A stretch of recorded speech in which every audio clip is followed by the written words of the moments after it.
Hello students, welcome to Gnanmanjri Vidyapeeth Online Education. I am Abhishek Goswami. I hope that you all are fine and safe at your home. So in the last lecture we have discussed about medieval literature, and in the today's lecture we will learn about four important ancient universities of India like Nalanda, Takshashila, Varanasi and Valbi University. So let's get start the topic. So today our main topic is the ancient universities of India. So let's get start our topic. So first of all we will learn about Nalanda University. So ancient Nalanda University was situated at Badgaon village of Patna district in Bihar. So you must remember Nalanda University was situated at Badgaon village of Patna district in Bihar. Then, the Nalanda gave more importance in Buddhist and Jain traditions. This ancient university also became pilgrimage of Jains as Mahavir Swami had performed 14 Chaturmas year. So, Nalanda university की बात करें तो ये इसमें हमें काफ़ी importance देखने को मिलता है बुद्धिस्ट एंड जैन रिलीजियंस का। जैसे कि बात करें कि महावीर स्वामी ने इस यूनिवर्सिटी पे जो चातुर्मास होते हैं ये कंप्लीट किए थे। सो ये भी आपको इंसिडेंस याद रखना होगा। Then in the 5th century Kumar Gupta had built a monastery here. Since then fame of Nalanda had increased. So 5th century में एक इवेंट हुई थी कुमार गुप्ता जिसने यहाँ पर मोनेस्ट्री मीन्स मठ का एस्टेब्लिशमेंट किया था और उसके बाद से नालंदा यूनिवर्सिटी काफ़ी फेमस हुई थी। There were thousand of priceless treasures of manuscript. यहाँ पर कई सारे मैन्यूस्क्रिप्ट मीन्स जो हैंड रिटन सोर्सेस होते हैं ये सभी अवेलेबल है। Then this was a pious place of Indian culture. Pious means पवित्र, ये हमारे इंडियन कल्चर का एक पवित्र पायस प्लेस है। Then students from various parts of the world used to come here study. So world के different part से student यहाँ पर स्टडी करने आते थे। Then the great traveller UN Tsang also came here only by the ruins of the great university. So हम बात करें कि यूएन सांग चाइनीज ट्रैवलर था, ये भी नालंदा यूनिवर्सिटी में विजिट करने आया था। And today only the ruins of the great university, और आज हमें सिर्फ रूइंस मीन्स अवशेष ही देखने को मिल रहे हैं ये ग्रेट यूनिवर्सिटी के बारे में। In this picture we can see that Nalanda university, but amidst the ruins one can visualize the glorious culture of India. But ये ruins से भी हमें पता चलता है, ये अवशेष से भी हमें पता चलता है कि हमारा कैसा ग्लोरियस कल्चर रहा होगा इन एंशियंट टाइम। मीन्स यहाँ पर हम देख सकते हैं कि ब्यूटीफुल एक आर्किटेक्चर स्किल देखने को मिल रही है और ये अराउंड 2nd 3rd सेंचुरी में इस्टेब्लिश हुई थी। तो आप देख सकते हो कि 2nd 3rd सेंचुरी में भी कैसी फैसिलिटी हमारे इंडिया में थी। Then a student who passed out from Nalanda was considered the ideal student of India. During 5th to 11th century, education was best at Nalanda, and in India at that time had best libraries of the world were available.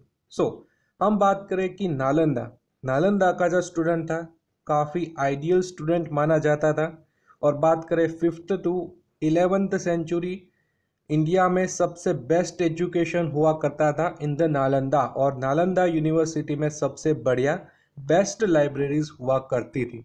Then many students of India and abroad used to come for study and research in the library of Takshashila as well as Nalanda university. So India abroad means foreign student भी यहाँ पर आते थे, study करते थे, research करते थे। और हम बात करें तक्षशिला यूनिवर्सिटी की भी एक लाइब्रेरी थी और बात करें नालंदा यूनिवर्सिटी की लाइब्रेरी, ये 2 लाइब्रेरी पे स्टूडेंट आते थे, स्टडी करते थे और रिसर्च भी करते थे। Then Hiuen Tsang took 657 books from here to China. Hiuen Tsang Chinese traveller, इसने टोटल 657 बुक्स अपने चाइना ले गया था। Then Yuan Shang visited in the 7th century. Yuan Shang visited Nalanda University in the 7th century. There were 7 huge halls in the university, और उस time पे total 7 huge halls means room हुआ करते थे।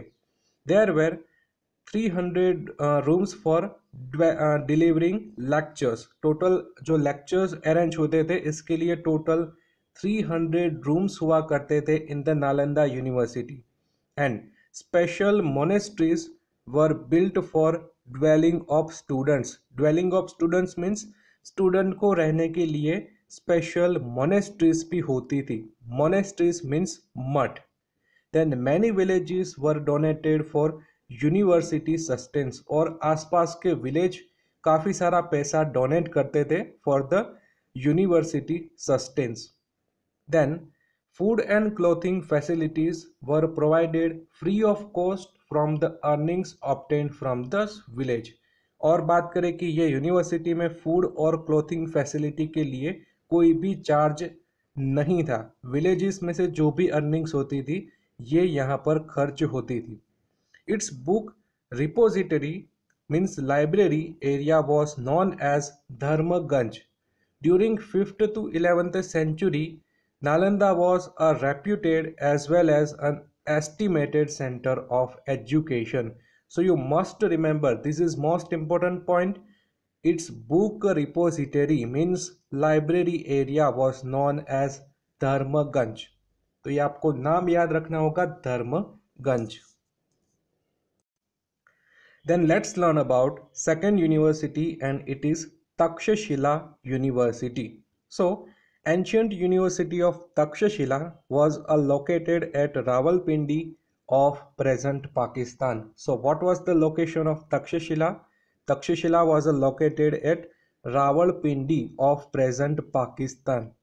It was the capital city of ancient Gandhar region. Takshashila was the capital city of ancient Gandhar region, and this university imparted education in 64 languages.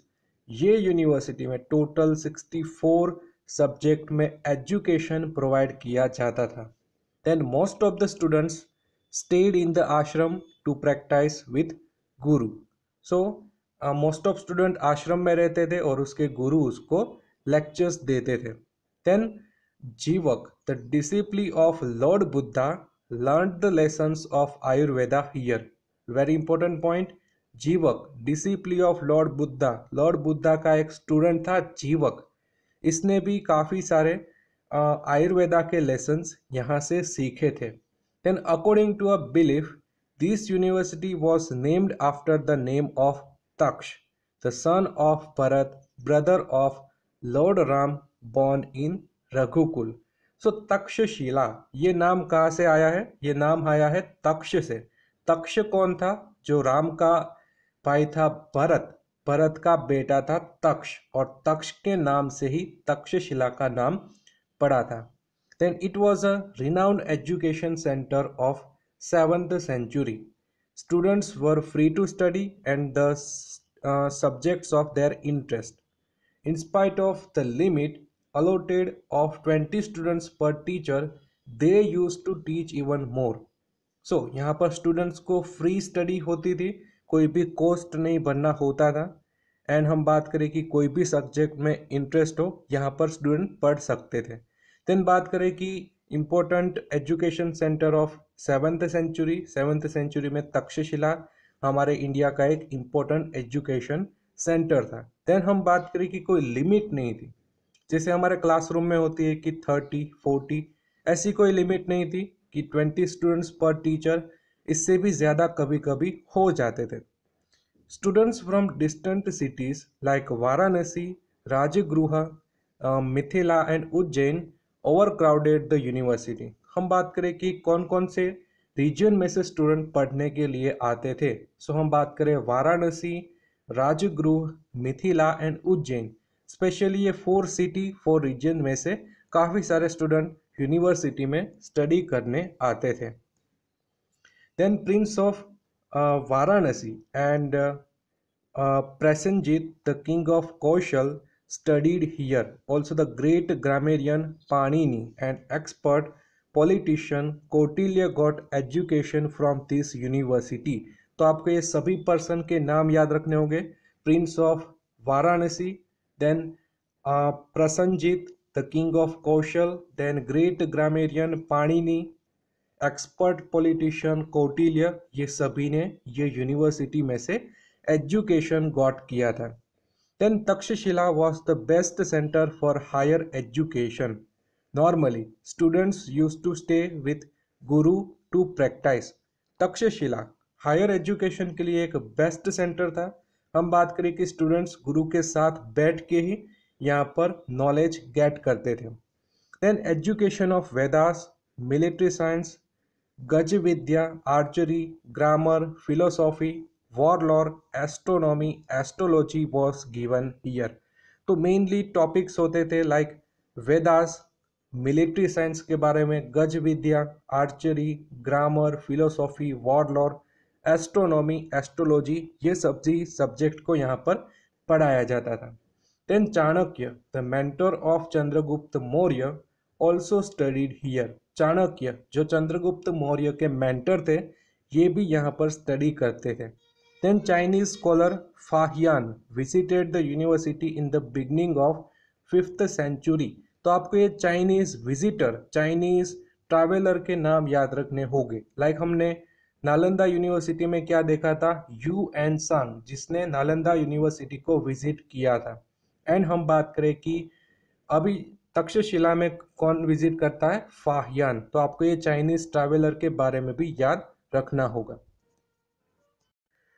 Then let's learn about Varanasi University. Varanasi was also known as Kashi. So Varanasi was famous as one of the place of pilgrimage during 7th century. It was also the famous education center. It grew as the religious center for the Aryan culture in उपनिवेशिक period. So हम बात करें वाराणसी, काफ़ी पुराना city है, oldest city of India इसे भी हम कह सकते हैं, क्योंकि काफ़ी रिलीजन से भी जुड़ा हुआ है, एजुकेशन से भी जुड़ा हुआ है, और आर्यन कल्चर, आर्यन पीरियड से भी ये एक सिटी जुड़ा हुआ है। सो हम बात करें 7th सेंचुरी में वेरी फेमस प्लेस हुआ करता था, फेमस एजुकेशन सेंटर था। और हम बात करें कि religious centre for Aryan culture in उपनिवेशिक पीरियड, तो उपनिवेशिक पीरियड में भी आर्यन कल्चर का एक रिलीजियस सेंटर हुआ करता था Varanasi. Then king of Varanasi, Ajatashatru, was a great philosopher of Upanishadic age and great supporter of education. So you must remember, king of Varanasi was the Ajatashatru. Then it is mentioned in Vyasa Samhita that Maharshi Ved Vyas had his ashram in Varanasi. व्यास संहिता, इसमें भी एक mention किया हुआ है कि महर्षि वेद व्यास, इसने भी अपना आश्रम वाराणसी में बनाया था। Then lord Buddha choose Varanasi a suitable place for the propagation of his preachings. So हम सब जानते हैं कि लॉर्ड बुद्धा, जिसने अपना फर्स्ट उपदेश कहाँ पर दिया था, वाराणसी के सारनाथ में। सो लॉर्ड बुद्धा, इसने भी वाराणसी प्लेस को एक propagation of his preaching means उपदेश देने के लिए एक सुटेबल प्लेस माना था। Then potent philosopher Adi Shankaracharya had to move to Kashi to adopt the new principles of Vedants. So Adi Shankaracharya ये भी काशी आए थे for the adopt of new principles of Vedants. Then Vallabhacharya ji and Chaitanya Mahaprabhu, the pioneer of Pushti Marg, attained prestige for their Vaishnav sects in Kashi. सो हम बात करें Vallabhacharya and Chaitanya Mahaprabhu, ये भी काशी आए थे और अपने कोई भी अपने एक मैसेज को पहुंचाने के लिए आए थे। Then majority of scholar families of Punjab had to migrate to Kashi, while a few families migrated to Kashmir. So Punjab से लेकर नॉर्थ इंडियन स्टेट के भी काफ़ी पर्सन यहाँ पर काशी आए थे for the study purpose. Many other princes came for education in Varanasi.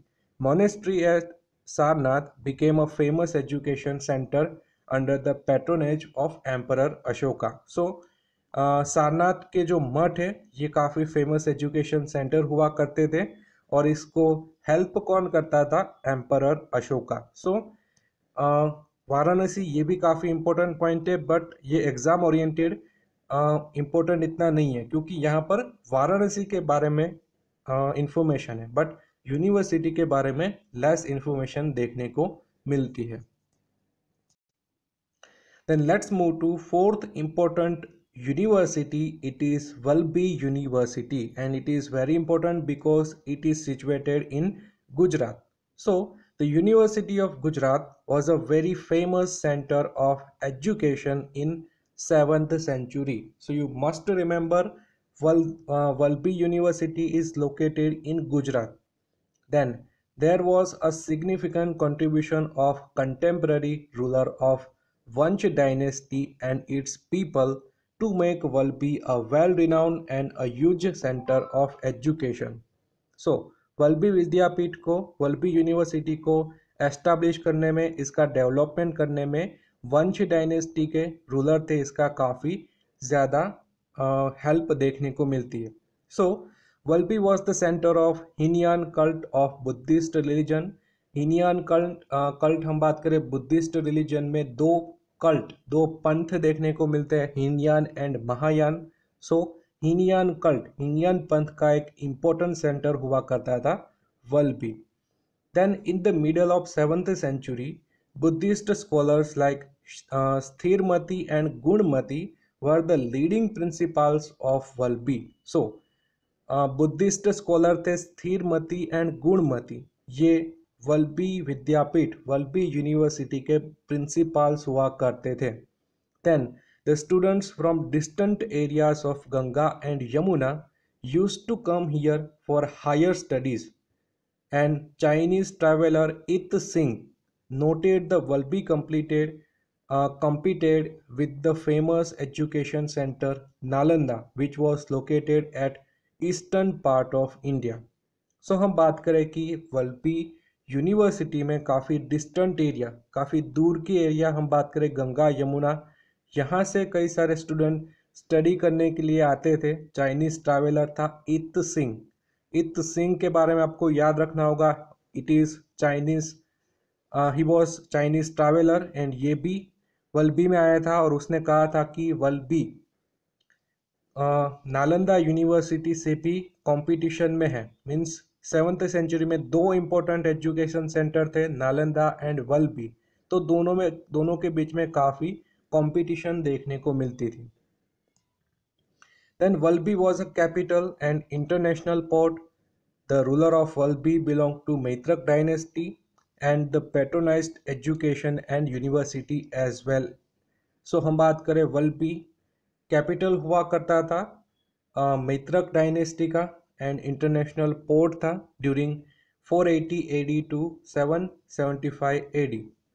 And it is also notable that royal people of Maitraka dynasty were not Buddhist. हम बात करें वल्लभी विद्यापीठ एक बुद्धिस्ट रिलीजन का इम्पोर्टेंट एजुकेशन सेंटर था, बट मैत्रक डायनेस्टी के जो पीपल थे, रूलर थे, ये बुद्धिज़्म में मानने वाले नहीं थे, बट फिर भी हेल्प की, काफ़ी ज़्यादा हेल्प की थी. So however they were helping the institution. So in 775 AD Arabians attacked and Maitrakas were defeated and university was close down. So university काफ़ी फेमस हुई थी during 7th century, but in 775 AD means in 8th century Arabians ने attack किया था और Maitraka dynasty के जो king थे इसमें ये डिफीट हो गए थे और इसी के कारण यूनिवर्सिटी को क्लोज करना पड़ा था. The name of famous scholars were written on the gate, और इस यूनिवर्सिटी के गेट पे काफ़ी फेमस स्कॉलर्स के नेम रिटर्न फॉर्म में हमें देखने को मिलते हैं. So scholars by showing their erudition were getting higher rights in Rajya Sabha. So, knowledge, worship, and particular system of education made the university famous not only in India but also in the world of that time. Students from India and abroad used to come for education in the university. So हम बात करें Vallabhi university, काफ़ी famous university थी. India और foreign student, India और foreign से भी काफ़ी स्टूडेंट आते थे स्टडी करने के लिए. So it was an international university in the real sense. Almost all the branches of knowledge were taught here. The maintenance of the university was done through the charity given by the kings and landlords. So हम बात करें कि ये एक international university थी, कोई एक country की नहीं, बट यहाँ पर इंटरनेशनल स्टूडेंट आते थे, तो हम कह सकते हैं it was an international university in the real sense. Then हम बात करें कि काफ़ी सारा मेंटेनेंस होता था, तो मेंटेनेंस का काम कौन करते थे? चैरिटी में से जो भी मनी आते थे, इससे मेंटेनेंस होता था इस यूनिवर्सिटी का. Then actually it showed the loyalty of the people towards the university. Means उस टाइम के जो पीपल थे ये काफ़ी लॉयल थे, काफ़ी हेल्प करते थे यूनिवर्सिटी के प्रोग्रेस के लिए. So it was world renowned University of Indian Education for the knowledge of arts and science. So Vallabhi Vidyapeeth, Vallabhi university की बात करें तो इसमें काफ़ी अच्छा एजुकेशन प्रोवाइड करते थे वल्लभी विद्यापीठ के टीचर्स, और एक आर्ट्स एंड साइंस के लिए काफ़ी इम्पोर्टेंट एजुकेशन सेंटर हुआ करता था. So this is about our today's lecture. In this lecture, we have discussed about 4 important university of India. Like first of all, we have discussed about Nalanda University. Then we have discussed about Takshashila. Then we have discussed about uh, Valbhi Vidyapeeth, Varanasi Vidyapeeth. So these all universities you must remember, and Valbhi, Takshashila and Nalanda University is very important for your board exam. तो आपको ये 3 university पे ज़्यादा focus करना होगा. And Chinese traveller के बारे में एग्ज़ाम में क्वेश्चन काफ़ी ज़्यादा आते हैं. So you must remember all the Chinese traveller who had visited all the university. So I hope you understood very well about all the points, all the topics, and if you have any doubts regarding these topics, you can ask me anytime. So now this is end of the video. In the next video we will start our next lesson. So तब तक के लिए stay home, stay safe. Thank you.